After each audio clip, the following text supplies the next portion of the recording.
Los Angeles, California. A private office on the Warner Brothers studio lot. March 14, 1988. Monday afternoon, 2:23 p.m. There were 4 people in that room when it happened. For people who witnessed a piece of paper get signed that would reshape Hollywood forever. The meeting lasted 34 minutes. What was agreed to in those 34 minutes would be whispered about in Hollywood boardrooms for decades. Argued over. Analyzed. Some would call it a conspiracy. Others would call it the greatest deal ever made by a man nobody had heard of yet. But here's what nobody disputes. A 36-year-old Aikido instructor with 0 acting credits walked into that office as a nobody. He walked out as the next action superstar. And the contract he signed that day contained a clause so unusual, so specific, so strange, that when people finally found out about it years later, they couldn't believe it was real. This is the story Hollywood has been telling in whispers for over 35 years. This is what really happened on March 14, 1988. Warner Brothers studio lot. Burbank, California. The private production offices of Michael Ovitz and his associates. March 14, 1988. 1:45 p.m. The lot is buzzing the way it always buzzes. Assistants carrying scripts. Directors arguing over coffee. Producers on phones making promises they may or may not keep. The smell of fresh-cut grass from the outdoor sets mixing with diesel from the equipment trucks rolling past. Somewhere in the distance, someone is filming something. There are always cameras rolling somewhere on the Warner Brothers lot. In a third-floor corner office, 3 men are waiting. The first man is Michael Ovitz. If you don't know who Michael Ovitz is, here is all you need to understand. In 1988, Michael Ovitz is the most powerful man in Hollywood. Not one of the most powerful. The most powerful. He runs the Creative Artists Agency. He represents everyone who matters. Actors, directors, writers. If you want to make a movie, you almost certainly have to go through Michael Ovitz to do it. He is 41 years old, perfectly dressed. His handshake is the kind that comes with a price tag. The second man is Guy McElwain, a senior executive at Warner Brothers Pictures. He has greenlit films that have made hundreds of millions of dollars. He has also greenlit films that have lost fortunes. He knows the difference between someone who looks like a star and someone who is actually a star. He believes he has that gift. He is about to be tested. The third man is a producer named Peter Davis. He is the one who started all of this. He is the one who saw something in a martial arts demonstration 8 months earlier and decided to gamble his reputation on it. These 3 men are waiting for a fourth man. His name is Steven Seagal. At 2:17 p.m., the door opens. Steven Seagal walks into the room and immediately, every person there understands something important. This man does not look like he belongs in an office. He is 6 feet 4 inches tall. Dark hair pulled back. Black clothing. He moves the way very few people move, with the kind of loose, unhurried physical confidence that you cannot fake and you cannot teach. It comes from somewhere deep. It comes from years and years of doing something very difficult so many times that your body simply forgets how to be nervous. He is 36 years old. He has spent the last 17 years in Japan, learning Aikido, teaching Aikido, running a dojo. He became the first American to operate a martial arts dojo in Japan, which is like becoming the first Japanese person to open a rodeo in Texas. The Japanese are extremely protective of their martial traditions. The fact that this American from Michigan was not only allowed in, but was respected enough to teach, to run his own school, to train Japanese students in a Japanese art, tells you everything you need to know about his ability. He sits down across from the 3 men, doesn't fidget, doesn't adjust his clothing, doesn't check to see if he looks okay, just sits. Peter Davis speaks first. He thanks Seagal for coming. He explains, briefly, who everyone is in the room. Seagal nods at each name. His expression doesn't change when he hears Ovitz's name, which impresses Ovitz immediately. Most people in Hollywood get nervous just hearing that name. Guy McElwain leans forward. He has a question he asks every person he meets who is being considered for an action franchise. He has asked it to dozens of people. He asks it now. Can you fight? I mean really fight. Not movie fight. Not choreography. Not stuntmen. Can you actually fight? Seagal looks at him for a long moment. Then he answers. You brought me here. You've seen the demonstrations. What do you think? McElwain smiles. He likes this answer. Not defensive. Not boastful. Just a question returned. What happens next is the conversation that changes everything. Ovitz takes control of the room. He always takes control of the room. It's not aggressive. It's just gravity. The conversation naturally bends toward him. He explains the landscape. Action movies in 1988 are dominated by two men, Sylvester Stallone and Arnold Schwarzenegger. Rocky, Rambo, The Terminator, Predator. These are the names that sell tickets worldwide. The studios have been searching for a third pillar. Someone who can carry a franchise. Someone with physical credibility. Someone audiences will believe when the fighting starts. They've tried. There have been candidates. Some got one movie and disappeared. Some never got the movie at all. The search has been going on for years. Ovitz slides a folder across the table to Seagal. Inside is the outline for a film called Above the Law, a story about a former CIA operative who is also a martial arts expert who uncovers a conspiracy inside the American government. It is not a complicated story. Action movies rarely need complicated stories. What they need is someone the audience believes in the center of it. Seagal reads. Takes his time. Nobody rushes him. When he finishes, he closes the folder, places it back on the table, slides it back toward Ovitz. This works, Seagal says. But I need something first. The room gets very quiet. This is the moment. This is the thing that nobody talks about. Not in interviews. Not in documentaries. Not in the dozens of books written about Hollywood in the 1980s. Seagal reaches into the leather bag he brought with him, pulls out a document, places it on the table, slides it toward Ovitz. 4 pages. Typed. Single-spaced. Before I sign anything of yours, he says, you sign something of mine now? Before I tell you what was in those 4 pages, you need to understand something about how Hollywood works. Because otherwise, what Seagal did that day sounds crazy. It sounds like career suicide. It sounds like something no sane person would do in that position. When a studio wants to make you a star, you don't make demands. You don't walk in with your own document. You smile. You thank them. You sign what they put in front of you, and you thank God for the opportunity. That is how it works. Every agent in Hollywood would tell you this. Every lawyer. Every producer. You take the deal they offer. You prove yourself in the first movie. Then, if you're a hit, you negotiate from a position of strength. But you do not, under any circumstances, walk into your first meeting with Warner Brothers, with Michael Ovitz in the room, and put your own piece of paper on the table and say sign this first. Unless you know something nobody else knows. Unless you understand, at a level that most people cannot access, what real leverage looks like. Steven Seagal understood leverage. He had spent 17 years in Japan studying a martial art whose entire philosophy is built around one idea. You do not fight force with force. You use your opponent's energy against them. You redirect. You find the angle that creates maximum effect with minimum effort. You understand where power actually lives, and it is never where most people think it is. Seagal looked at that room, at those 3 men, and he saw something they couldn't see. They needed him more than he needed them. Ovitz picks up the 4 pages. Reads. His face doesn't change. He is a man trained never to let his face change in a negotiation. But his eyes flicker, just once, near the bottom of the 2nd page. Something he reads there causes the flicker. He passes the document to McElwain. McElwain reads. His face does change. He looks up at Seagal. You're serious about this? Completely. Davis leans over to read over McElwain's shoulder. His eyebrows go up. Now you need to know what was in those pages. The document was not a standard contract. It was not a list of salary demands. It was not requests for a bigger trailer or approval over the catering menu. It was something else entirely. Something that had never been requested in a first meeting situation like this before. The document contained 3 things. The first thing was a creative control clause. Seagal was demanding the right to approve the fight choreography in every film he made for Warner Brothers. Not suggest changes. Not consult on. Approve. Full veto power over how his fights were filmed, staged, and edited. This was unheard of for a first-time actor. Directors have that power sometimes. Stars with 20 years of box office history might negotiate for something close to it.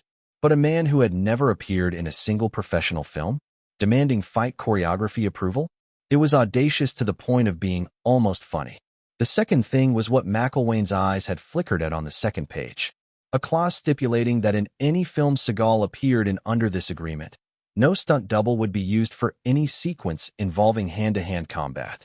Everything the audience saw, every throw, every technique, every physical confrontation, would be Seagal actually doing it. No camera tricks. No cutaways. No body doubles. Real Aikido. Performed by the man himself. This wasn't a demand that protected his vanity. It was a demand that protected his credibility. And his credibility was the only thing of value he was bringing to this deal. The third thing was the clause nobody talks about. Even today, even people who know the story, who have studied it, who have talked to people who were in that room, most of them gloss over the third clause because it is the strangest one, the hardest to explain, the one that sounds the most like something out of a movie itself. The third clause stated that before filming could begin on any picture, Seagal had the right to conduct what the document called a technical verification, which meant this. He would meet with any stunt coordinator, any action director, any fight choreographer assigned to the film, and he would work with them, physically, in a controlled environment, for no more than 1 hour. And if, in his judgment, after that 1 hour, the person did not have a genuine understanding of how Aikido worked as a combat system, he had the right to request their replacement. Not demand. Request. The word was chosen carefully. But still, a first-time actor was putting a clause in a contract that allowed him to, essentially, test the professionals assigned to his films and request their removal if they didn't meet his standards. Ovitz sets the document down, looks at Seagal, looks at him for a long time. Then he says 4 words that nobody in that room expected. Why should we care? And this is where it gets fascinating. Because Seagal's answer to that question is the real story. He doesn't get defensive. He doesn't argue. He does what a good Aikido practitioner does when pushed. He redirects. He asks McElwain a question. How much did the Van Damme picture lose last quarter? The room goes very still. Jean-Claude Van Damme had recently appeared in a film for a rival studio. The fights looked good. Audiences came out saying they looked good, but they also came out saying something felt off. Something wasn't convincing. The movie made money, but not the money it was supposed to make. The sequel was on hold. McElwain doesn't answer, but he doesn't have to. Everyone in the room knows the number. Seagal continues. The reason the fights don't work, he says, is because they're designed around looking good rather than being real. The choreography is built for the camera. Big movements. High kicks. Long, visible wind-up before the strike. And audiences, he says, even audiences who have never studied a single day of martial arts in their lives, can feel it. They cannot articulate what's wrong. They just know something is wrong, that there's a system in the human brain, he says, that was built over millions of years to detect real physical threat. Before language, before civilization, the oldest part of your brain knows what violence actually looks like. It knows the timing. It knows the weight. It knows the geometry of a body that is actually defending itself versus a body that is performing. When the fights are fake, the audience's ancient brain knows. And it breaks the movie at the deepest level. Not consciously, not in a way they can explain to a reviewer, but it breaks it. What I'm offering you, Seagal says, is the thing that cannot be faked. Ovitz picks up the document again. This time he reads slower. The negotiation that followed lasted 28 minutes. Ovitz pushed back on the third clause, the technical verification clause. It was the one with the most potential to create production problems. If Seagal decided a stunt coordinator didn't meet his standards 3 weeks before filming was supposed to begin, finding a replacement would cost time and money. Ovitz argued this. Seagal listened to the entire argument. Then he made one modification. He offered to move the technical verification to the pre-production phase, minimum 60 days before principal photography. This gave the studio time to find a replacement if needed without disrupting the shoot.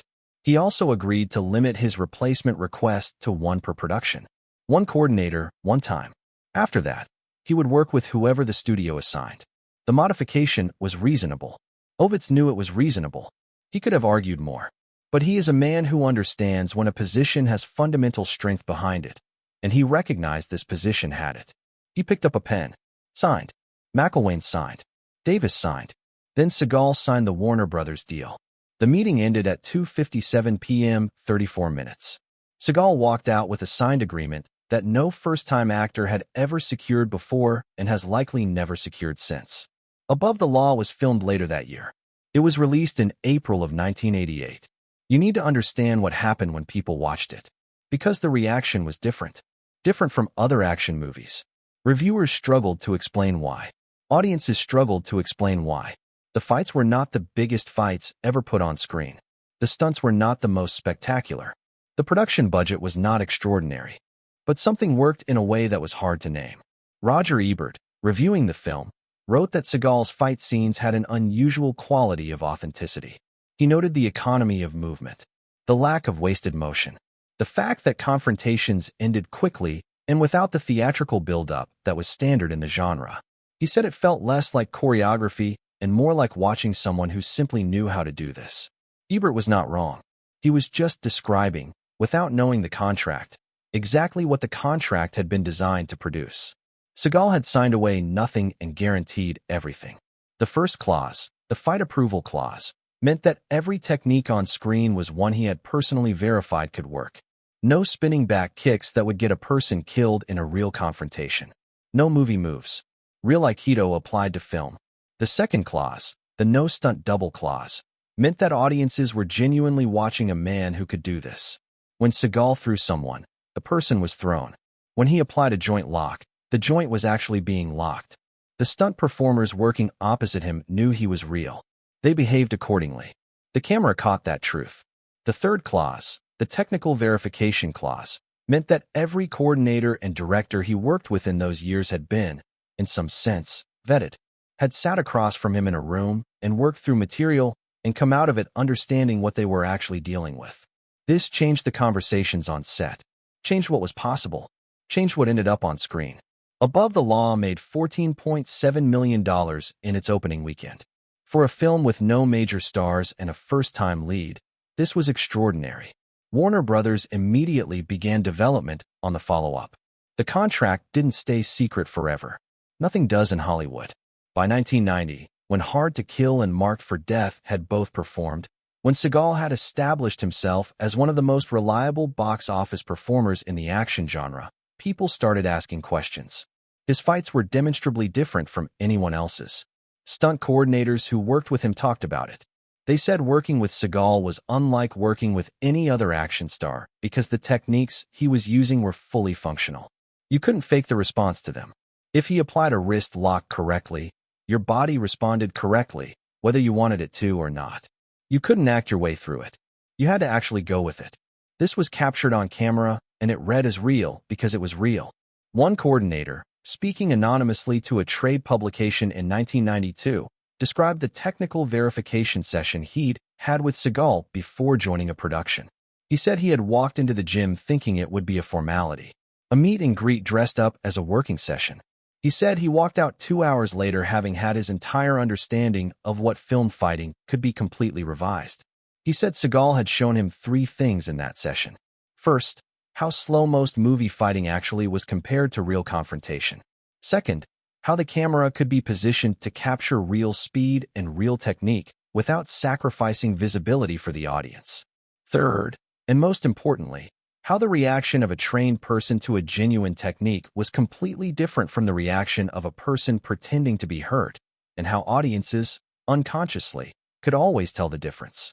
The coordinator said he left understanding why the clause existed, and he said he wished every action film had it. There is a version of this story where Seagal was simply lucky, where he got the right producer at the right time, with the right look, in the right era, and the contract was a secondary detail that could have gone either way. This version exists. People believe it. They point to the later years, to the films that didn't work as well, to the period when the magic seemed to fade, when the films got smaller, when the contract's protections seemed to matter less.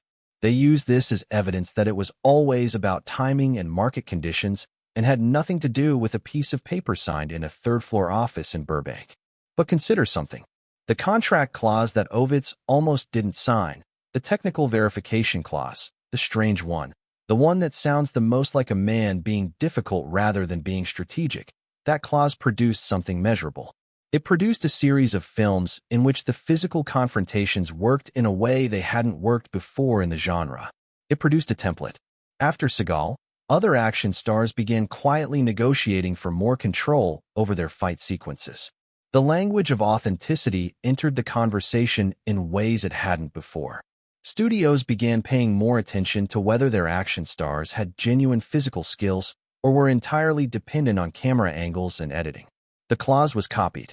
Not exactly, not in writing, but the idea traveled. The idea that what you put in front of the camera when depicting real fighting had to have some genuine foundation, or the audience would feel the absence of it. That idea moved through Hollywood in the years after Above the Law in ways that changed what action films looked and felt like. Steven Seagal is 72 years old now. His story has gone in directions nobody in that office in 1988 could have predicted. There are chapters of his life that are controversial, complicated, disputed. The world has learned things about him over the decades that sit uncomfortably with the mythology. He is not a simple person. He has never been a simple person. But none of that changes what happened on March 14, 1988. A man walked into a room where three of the most powerful people in Hollywood were waiting to give him the opportunity of a lifetime. And instead of accepting their terms, he produced his own terms. He did so calmly, without aggression, without ego in the conventional sense, with the specific, quiet confidence of someone who understands where power actually lives in a room. He redirected.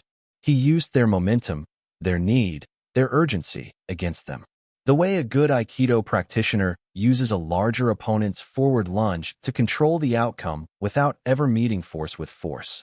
The three men in that room signed his document because they understood, in that moment, that he was right. That he knew something about what they needed that they hadn't fully known themselves. That the strange clause and the insistence and the quiet certainty were not the demands of a difficult man, but the strategy of an exceptionally clear-eyed one. The contract he signed that day created something that cannot be undone. It created a standard, a documented, signed, legally binding articulation of the idea that physical truth on screen matters. That audiences are smarter than we think. That the oldest part of the human brain, the part built before language, before civilization, cannot be fooled by good camera work and enthusiastic sound effects. It has to be real. Or it has to be close enough to real that the ancient brain is satisfied. The original contract document reportedly still exists. In an archive, in a law office in Century City. For pages, single-spaced, with the signatures of Michael Ovitz, Guy McElwain, Peter Davis, and Steven Seagal on the final page. Most of the people who know it exists have never seen it. Most of the people who know the story of that meeting have only fragments. The full account has been passed from person to person, mouth to ear, through 35 years of Hollywood conversations, the way all the real stories travel. Not in press releases, not in interviews, not in the official histories, in whispers. But every now and then, someone who was there, or who knows someone who was there, will sit down with a younger filmmaker or a student studying the history of action cinema, and they will tell the story. They will describe the room, the three men waiting, the fourth man walking in, the leather bag, the 4 pages sliding across the table. And they will say the same thing every time when they get to the part where Ovitz picked up his pen. They will say, most people in that position would have been grateful just to be in the room. He made the room come to him. That is what the contract was. Not a document, not a legal agreement. A demonstration, 34 minutes long, conducted in a third-floor office on the Warner Brothers studio lot on a Monday afternoon in March. The same thing he would spend the next decade doing on screen. Proving, quietly, without force, without unnecessary motion, that the small details are where all the real power lives. And that the person who understands this, truly understands it, all the way down, does not need to be the biggest person in the room. They just need to know something the other people in the room don't know yet. Steven Seagal knew. He always knew. That is the story they've been telling in whispers for 35 years. Now you know it too.